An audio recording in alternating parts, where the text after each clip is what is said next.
Édition Nuit, bonsoir, bienvenue. Merci à vous de nous suivre tout au long de la nuit ici à Paris sur France 24 et France Info. Voici les titres. À la une, c'est l'offensive anticorruption en Ukraine. Un système de corruption à grande échelle a été découvert. Il aurait permis d'acheter des drones militaires et des systèmes de brouillage à des prix excessifs. Des fonctionnaires locaux seraient impliqués et ont été arrêtés. Les précisions d'Etanadji. Et j'ajoute que de nombreux missiles et drones se sont abattus sur Kiev cette nuit, annonce de l'administration militaire de la capitale sur Telegram et confirmée par des journalistes sur place.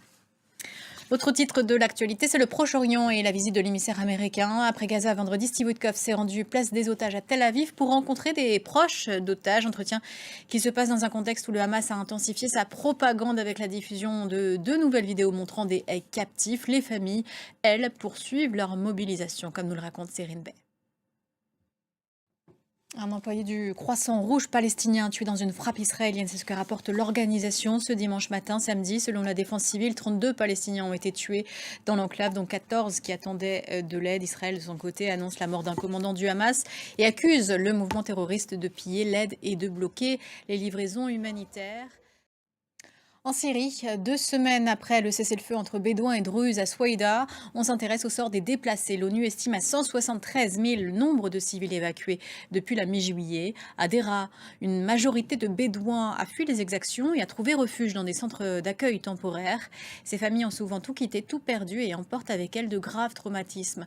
En Syrie, c'est un reportage de nos envoyés spéciaux Jenna Lebras et Dana Alboz.